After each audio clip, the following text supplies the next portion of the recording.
समुद्री डाकुओं से कैसे बचते हैं जहाज। हाईटेक हथियारों से लैस समुद्री डाकुओं से निपटने के अजीबोगरीब तरीके देखकर उड़ जाएंगे आपके होश। जी हाँ दोस्तों, आज हम बात कर रहे हैं पायरेट की, जो अब जैक स्पैरो की तरह ओल्ड फैशनेट नहीं रहे, बल्कि टेक्नोलॉजी के मामले में किसी भी देश की नेवी और आर्मी को भी टक्कर देने में सक्षम है। ऐसे में अरबों डॉलर का सामान ले जा रहे जहाज कैसे उनसे अपनी रक्षा करते हैं, कौन से टेक्नोलॉजी आजमाते हैं, यह एक बड़ा ही दिलचस्प सवाल है। और जितना दिलचस्प यह सवाल है, उससे भी मजेदार जवाब है इसका।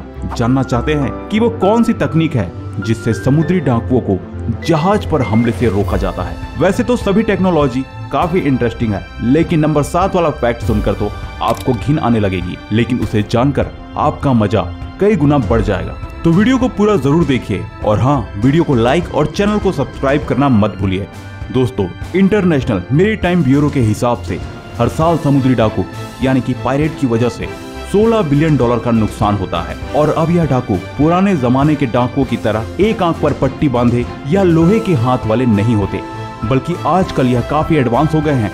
अब तो इनके पास काफी एडवांस और लेटेस्ट टेक्नोलॉजी भी मौजूद है और अब तो यह डाकू नेवी के जहाजों को निशाना बनाने से भी नहीं चूकते। ऐसे में समुद्री डाकुओं से बचना एक बड़ी परेशानी बनती जा रही है। इसके लिए जहाज में मौजूद स्टाफ तरह तरह की तकनीक आजमाता है। चलिए आपको इनमें से कुछ तकनीक के बारे में बताते हैं। नंबर 12, कंप्रेस्ड एयर शिपबॉर्न शोर लॉन्चर। इसे एक ब्रिटेन की कंपनी ने डिजाइन किया है। बुकेनेर शिपबॉर्न शोर लॉन्चर एक तोप के आकार का उपकरण है जो विभिन्न प्रोजेक्टाइल को फायर करने के लिए कंप्रेस्ड एयर का इस्तेमाल करता है। इसके प्रोजेक्टाइल की शक्ति और मारक क्षमता जहाज से समुद्री लुटेरों की दूरी के अनुसार अलग अलग हो सकती है, लेकिन यह अपने सटीक निशाने से पायरेट को जहाज के पास आने से रोकने में सफल होती है। Number 11, anti boarding device razor wire canister. यह एक एंटी पायरेसी मेथड है। इसमें जहाज पर शार्प रेजर वायर वाले कैनिस्टर का उपयोग किया जाता है ताकि पायरेट्स को जहाज पर चढ़ने से रोका जा सके। तेज धार वाले तारों की वजह से डाकू जहाज पर चढ़ते हैं तो उन्हें चोट लगती है, जिससे वो जहाज पर चढ़ नहीं पाते और जहाज सुरक्षित रहता है।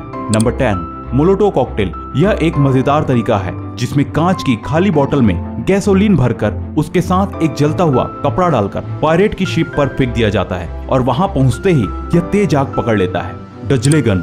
डजले गन एक प्रकार का लेजर हथियार है जो समुद्री लुटेरों को अस्थायी रूप से अंधा करने के लिए एक तीखी ग्रीन लाइट का इस्तेमाल करता है। इसका इस्तेमाल दिन या रात कभी भी किया जा सकता है। Number 8, anti piracy curtain. इसे जापान के NYK ग्रुप और योकोई ने मिलकर डिजाइन किया है। सिस्टम में होच की एक सीरीज होती है जो जहाज के पोर्ट और स्टार बोर्ड के किनारों पर लटकी होती है। इसमें समुद्री पानी को 0.2 मेगापास्कल के फोर्स से नोजल के माध्यम से छोड़ा जाता है, जिससे तेज भंवर जैसा बनता है जो आई अपने रास्ते में आने वाले किसी भी व्यक्ति को घायल कर सकता है। Number 7, foul smelling liquid deterrent system.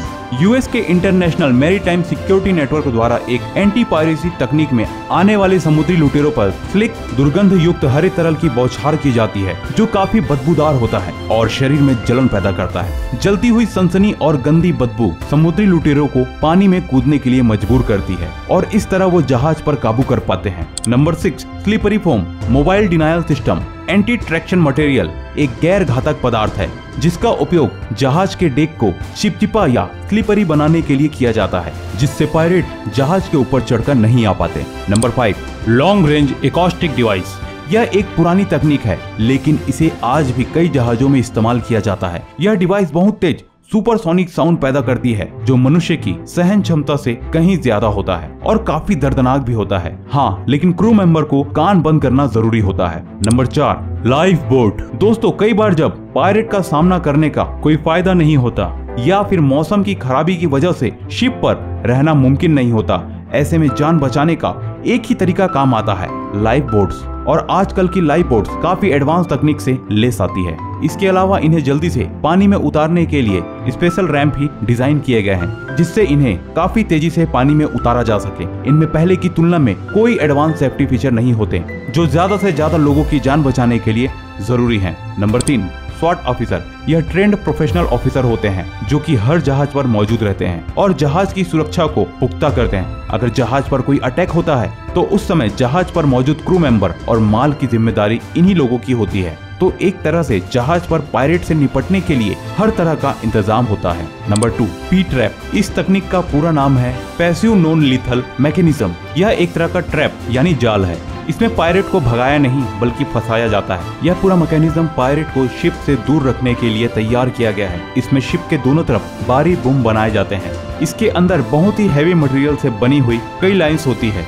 जैसे कोई पायरेट शिप इस शिप की तरफ आने की कोशिश करती है, वो इस ट्रैप में फंस जाती है और उलझ कर रह जाता है। वैसे तो यह काफी आम सा तरीका है, लेकिन समुद्री डाकुओं से निपटने में काफी कारगर है। जैसे ही क्रू मेंबर को पता लगता है कि कोई पायरेट शिप उनके पीछे आ रहा है। Number 1, water cannon.